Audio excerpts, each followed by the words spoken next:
Hey my friends, good morning. So today is the last day of our summer 2025 tour series. I think we've had 8, so that's significant.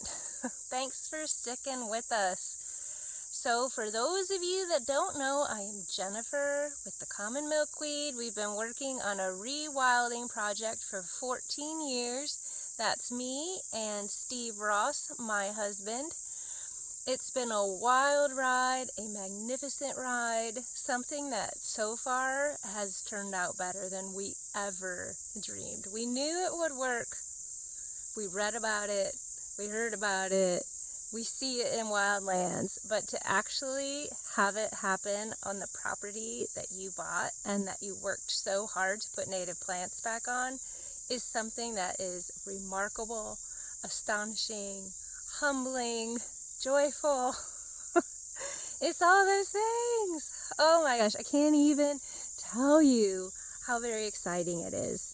I have written a book about this and I'm working on editing right now. So then we're going to cross our fingers and toes that we can get it put out into the real world with you all and not just on my computer. That's the goal, isn't it?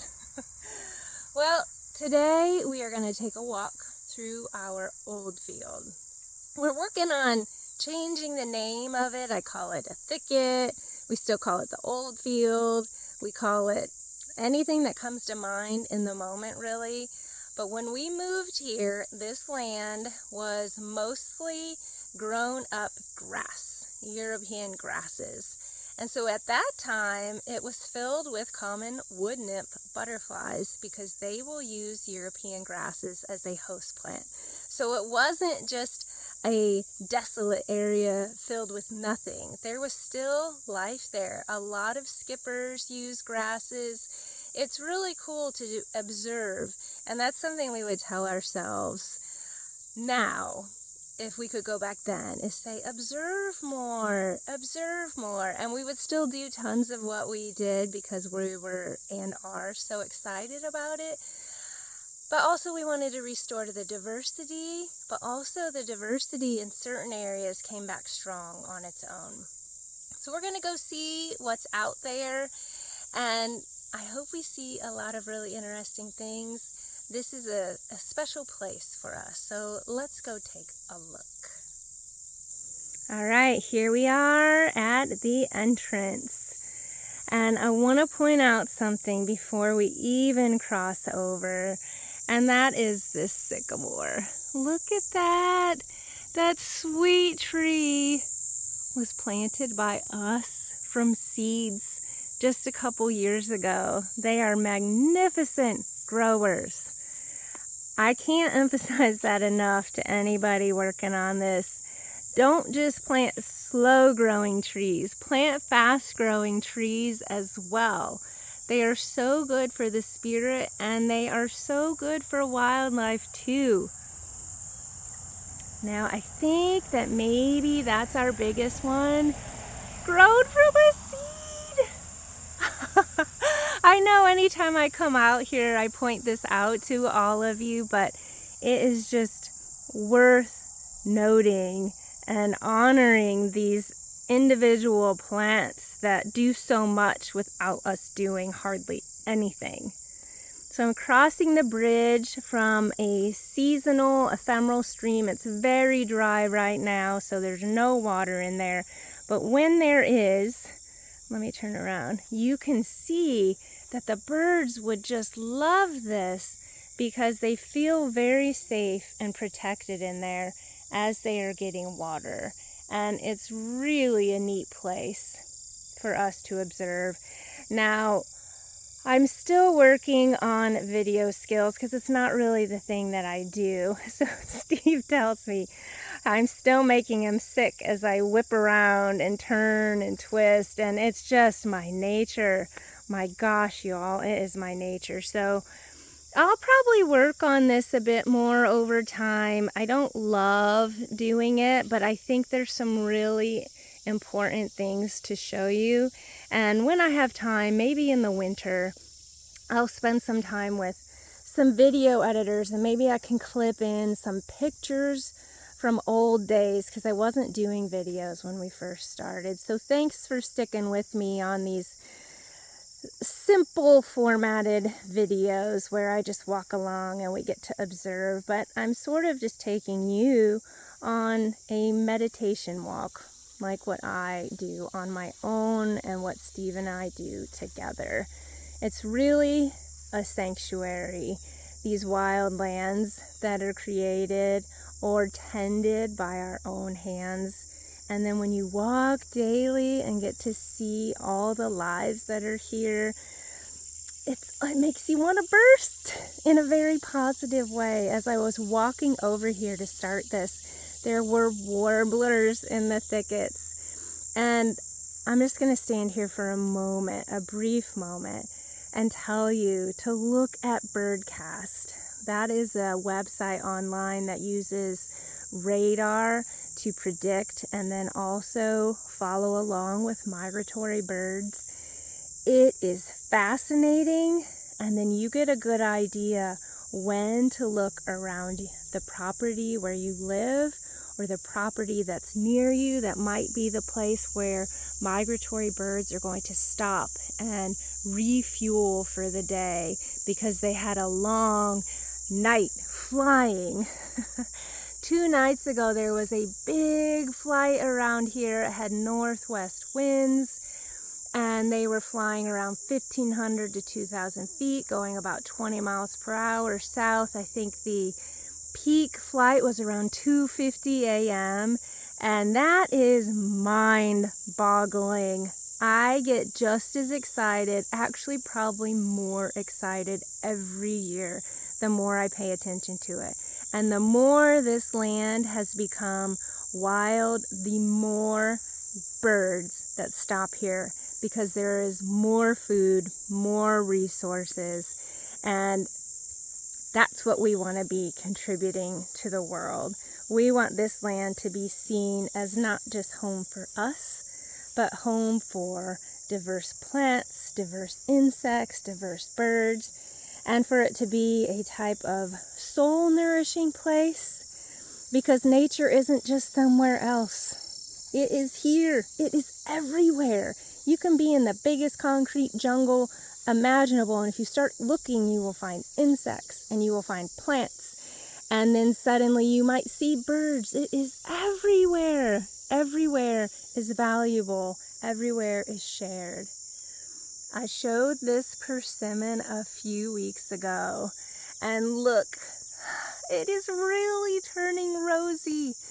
American persimmons are one of our most favorite trees, discovered not that many years ago by us. We knew about them, but we didn't know how delicious the fruits were. So right in here, just talking about land management for a moment.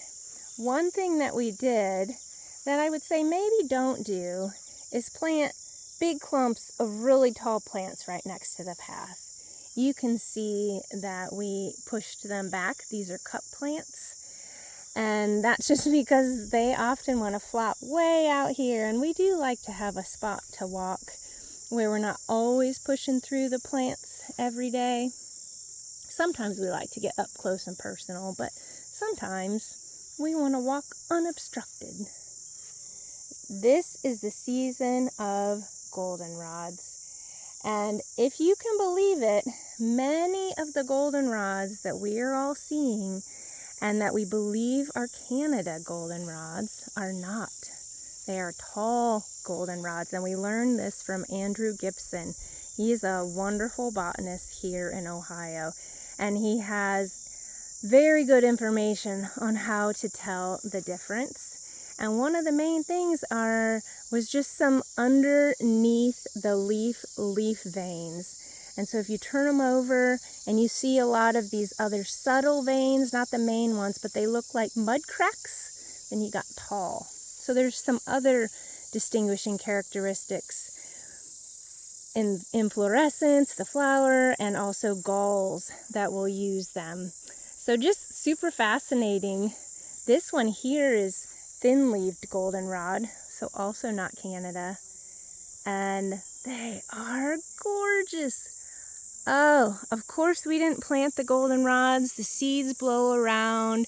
They do a great job of coming into areas that need some new plants. This was a lot of the European grasses I was talking about. And look at it now. Beautiful goldenrod. The New England asters are not yet flowering. So many of the asters have yet to come on. It's really incredible thinking about these plants that can persist and then flower and seed when you are at such a dry point in time. Oh my gosh, it's one of my favorite beetles. Look at that. I think, if I remember right, it's the honey locust borer or the locust borer. I'll have to look that up and put it in the description, but they're always on goldenrod. And I adore them so much. Beetles are beautiful. Look at this, everybody. So we work on this area to keep it meadows. We want a patchwork of shrublands, trees, and meadows. I think it's working out here. What do you think? That's another American persimmon planted right there. And yes, we have a wildlife cam in the path to see who is walking by. We usually get raccoons, possums, sometimes, very sometimes mink, very sometimes fox, very sometimes coyotes. Mostly, and a little disappointingly, it is cats from neighbors or that just roam the neighborhood, and sometimes dogs. Now, I gotta point out this oak. This oak went bonkers. Look at them. Look how thin they are at the top. But they are going, reaching for the sky. Heck yes. Oh my gosh. This is just an oak copse that we planted. And it's doing fantastic. We continue on round. On these bigger areas, if you have one of those, think about windy paths. And I should say, do this in small areas too. Make the path interesting to walk. Make it so that you can't always see where you're going. Put the bends in there. It's very exciting. This path, can't remember what Steve said, if it's about 0.25 or if that's even more. So whatever it is, it feels longer than it is because of the windiness. Look at the eastern red cedars, Juniperus virginiana. We definitely love the red cedars. And then when they get to be real abundant, because they are very good at reproducing, we will cut some. You can also, so take them completely out and just drop them in place usually for different types of shelter. But you can also top them and they won't regrow from the top, so you can keep them more at a shrub level. Now right here we have an autumn olive that's coming up, and that is one that we will, during our winter stewardship season, that we will cut out of here so that they don't take over these areas. The shrubs we're really promoting in here are the dogwoods, very beloved by birds and wildlife. We have silky and we have roughleaf. Now check out all this color. It is happening, isn't it, my friends? Fall is moving in. I do see we're going to have some above average temperatures coming up, which is really good for insects in a certain way and really challenging for plants, given that we are so dry. So we will just see. Maybe all our averages are changing. We're working to do the best that we can and then really be zen about what we can do and what we can't do. Oh, hello, catbird. This is the area right in here in these roughleaf dogwoods where we saw a redback recently. Every fall since these thickets have been growing, there are red bats that will hang upside down from the tree branches, these shrub branches, sorry, and spend the day here, and then they feast at night. And whether they stay here another night, who knows? But what is just so neat is that the habitat has changed to meet their needs, so that they want to stay here as they're migrating through. It wasn't that long ago, but I can't show you now. Right down here on the moss, there were 4 Luna moth wings. So someone had a nice meal of a Luna moth, and hopefully the Luna moth got their business accomplished in enjoying the world and making more beautiful Luna moths. We've found Promethea moths this year, and so this habitat is offering what they need as well. You can see we're in a pretty thick copse of dogwoods. And we work on that as well, because sometimes they can age out or make themselves too shady. And so if it feels like we need to get in there and thin an area, then we will. And like I already mentioned, we do this in the fall. Sorry. Late fall. Winter usually though. We love working in the winter. It's just a really nice time of year to get outside, use our bodies, not cause as much damage as other times of year. I hear the goldfinches. They usually nest in these copses of dogwoods out here. All right, let's keep going. The goldfinches love the cup plant seeds. Absolutely one of their favorite foods here. We also have some different lactucas they like. Oops, let's stop. Yes, I don't know if you saw those, but a whole bunch of birds flew out of here because there's a ton of grape. And we always try to stop when the traffic is going by, because birds get hit on the road here fairly frequently. Yesterday it was a hummingbird, and you might go, oh, well geez, is it good to make habitat when you're close to the road? But there are roads everywhere, aren't there? And so we need habitat everywhere. And then it also gives you a look at, well, what is happening in the world? How are the wild animals doing with all of the things that we have around? It's things we can't look away from. We got to acknowledge it so we can make it better. Here is our protection for this persimmon. It definitely gets rubbed now and again, but it hasn't this year, so we just had these cattle panels. We stuck them in, and it's so solid. It's working great.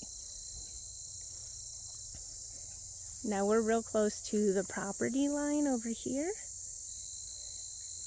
And so our trail is closest on this end. There is a very steady insect hum, which tells us that this is good habitat. We're talking about not just pollinators, but the songsters. So the meadow katydids and the cicadas and the grasshoppers and the crickets and the tree crickets. We're doing this for everybody, aren't we? Steve saw the other day as we were watching one of these warbler flocks, a warbler grabbed one of the types of katydids. It was a very cool morning, and the katydid could not move. They were on a branch, a tree branch behind our house. And warblers, not all of them, but a lot of them are pretty tiny, most of them. And they just went to town, whacking on that and eating that songster.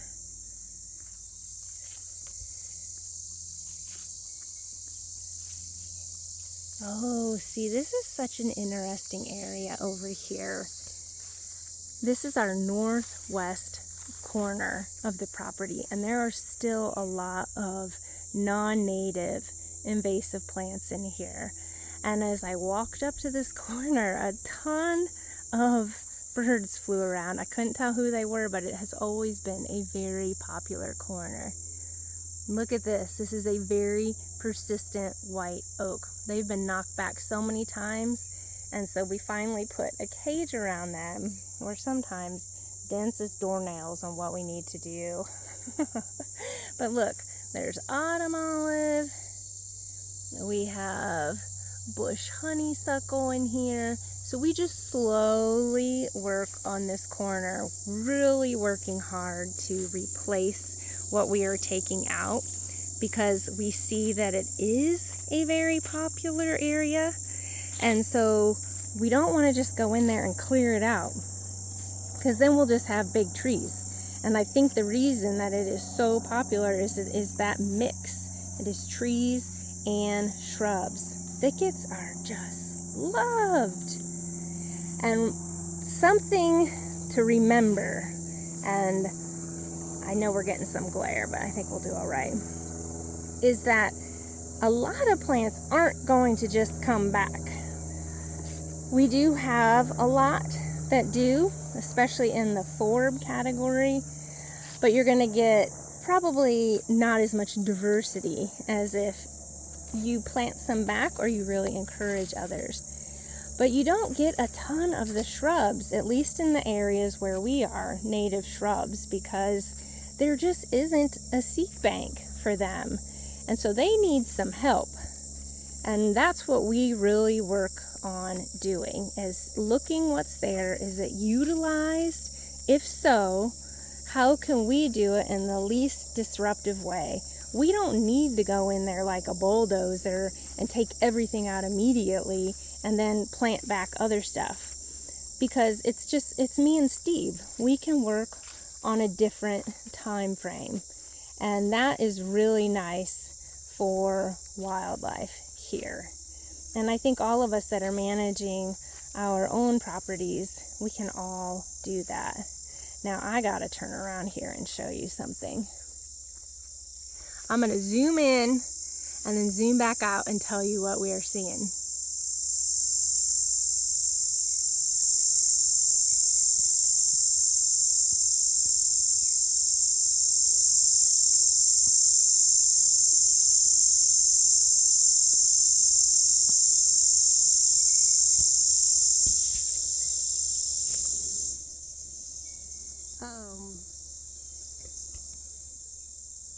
Well, that didn't work out at all. Okay, so let's just go right in there. There's this little orb, and I'm having a real hard time finding them with a zoom like that in this light.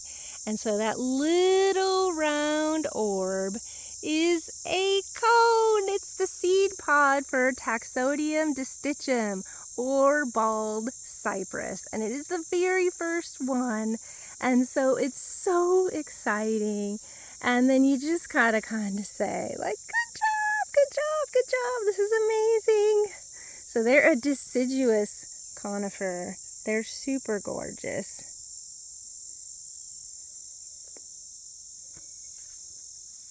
All right, let's keep going. Here we go. I am out in the bright light, aren't I? Well, the bright light makes insects happy. Makes me happy. Here we go. Into another thicket. Look at in here. Now, one thing that's interesting, let me show you down here. There's a lot of moss that grows on this trail, and when we're not so dry, it'll be real moist in here. And someone came in here and dug out whoever was in there. So Steve, the soil man, says the name is biopetoturbation, whoever was doing that beneath there. So probably a vole. And then, who knows, came along, dug them out. Or maybe just even wanted to get into the moist soil to eat some earthworms or others that were dealing with that are loving that moisture soil. Look, this is another one, just a remarkable plant. Great blue lobelia. Look at this spot. That is one tough plant because they come up everywhere, including farm fields that are sprayed. Isn't that just something? So they'll be on the edges, and they seem to be able to tolerate those conditions, which to me is shocking. Climbing rose, putting on some hips. We're also seeing some oaks here. Shingle oak and maybe a bur oak. So we definitely have slower growing trees peppered throughout here. Great blue lobelia. But some of those slower growing trees aren't as slow as I would have thought. If they hit the sweet spot with either where we've planted them or they're just a very vigorous individual, they are shooting up. And we thought, maybe more me than Steve, I thought, oh, this'll be a forest after I'm dead. And it's turning into a forest now in some of these areas. So growth does happen even within 14 years, and frequently here less than 14 years since we didn't start planting all at the beginning. And then each year we just keep working on it. Now look at this. I gotta show you this. This is something else. We planted this white oak years ago. Now you can see it's pretty dry, but white oaks can handle some dry. One thing they definitely don't like is how shady we are right here. But this black walnut was planted planted by squirrels way later. And look. Whoa. Let's go up. Oh my goodness. This is definitely happy black walnut land. And that's one where I'd go back to the observations because the black walnuts are so happy. They're getting planted by squirrels who do a great job planting. This is black walnut land. And now, again, then you can also say the other thing, which is diversity. Yes, diversity. And white oaks, they are beautiful, wondrous trees. But we don't ever want to fixate on any one thing, do we? No way. Okay, American plum. I have a little short video I'm also going to post on the day that this one airs. So we learned some stuff about American plums, and it is a very neat native plant to have around. Ironweed has come in here all on their own. I'm not talking a lot about each of the individual plants because I figure as we're walking along, you all are seeing it. And if you don't know what something is that you saw, just leave me a comment. I'd love to be able to interact with you. I appreciate all of you that leave us comments, share what you're doing, because it's why we're doing this. We're sharing so that we can be a community and learn from one another. Look at that. The sumac, they're saying, okay, time for the fall colors. Blackberry, time for the fall colors.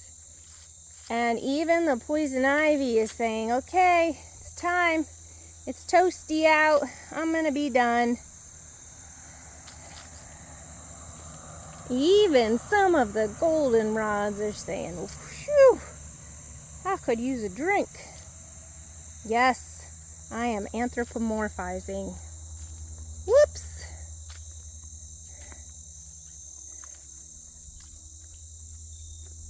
Do you like that dappled light? I just think it's so wonderful. It is so wonderful. I really love when you start to get to see the structure, the let's see, what should we call that? The skeletal structure of plants. And then you get to see the bones of the land. So there's different things in every season that are really exciting, that give us opportunities to find joy. Listen in here. Snowy tree crickets. It's pretty warm today. Do you hear how fast they're singing? Ah, so exciting. Look, another persimmon. They were getting just chomped, not rubbed on, but chomped. So, look, tomato cage, some old baling twine. And we are about back to the beginning. So this is a lollipop trail. I heard a witchetty, witchetty, witchetty. You remember who they are? Common yellowthroats. I bet some of you have heard of smudge sticks, plants that you bundle up and then you can burn because they smell really great. Goldenrod is one of those plants. There's a lot of honeybees out here today. We do not keep bees, so these are either a wild colony or someone around here keeps bees. And there we go. There is the entrance trail in. Okay, let's see here. Okay, everybody, we did it. We did the tour series. I thank you so much for joining me on the morning walk. It is such a gift to be able to do this, but also to have you follow me or join me or walk side by side, whatever it is you're doing in your mind, because that is the coolest part and the whole reason for this channel. It is you all. And it's to just share the joy and wonder of rewilding with native plants. I hope you like what you see. Let me know what's going on in your life, and take care.